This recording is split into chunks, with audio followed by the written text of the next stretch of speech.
Bonsoir à tous. Mini-sommet sur la monnaie unique de la CEDEAO à Accra, au Ghana. Le chef de l'État ivoirien a quitté Abidjan cet après-midi aux environs de 16 h pour cette rencontre qui s'ouvre demain mercredi. Au sortir de ce mini-sommet, les 4 chefs d'État, membres du groupe de travail présidentiel, vont adopter une feuille de route commune. Elle sera destinée à accélérer le processus de création de cette monnaie unique. Lansine Bakayoko. L'Ivoirien Alassane Ouattara, le Ghanéen Nana Akufo-Addo, le Nigérian Mohamedou Buhari et le Nigérien Issoufou Mamadou, tous membres de la task force présidentielle, ensemble ce mercredi à Accra pour activer le programme de mise en œuvre de la monnaie unique de l'espace CEDEAO. Il s'agit surtout d'examiner la nouvelle feuille de route en vue d'accélérer le processus avec comme objectif 2020. Sur cette échéance, 2 courants cohabitent. Le premier propos sont préalables. Une meilleure convergence des monnaies, pas une harmonisation des politiques monétaires. Le second estime qu'un petit groupe peut bel et bien démarrer en 2020 avec ouverture aux autres pays qui pourraient prendre le train en marche.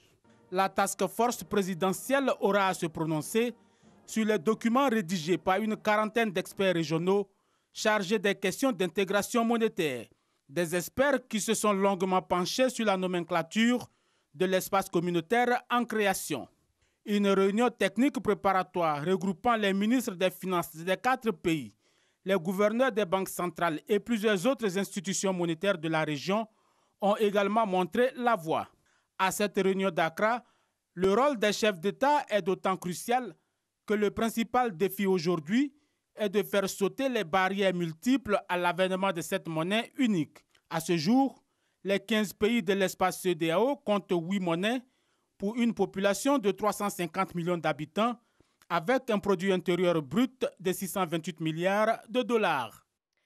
La pollution de l'environnement dans la capitale économique ivoirienne, le district autonome d'Abidjan, en partenariat avec la mairie de Nice, ont installé à Abidjan des capteurs de mesure de la qualité de l'air. C'était en 2017.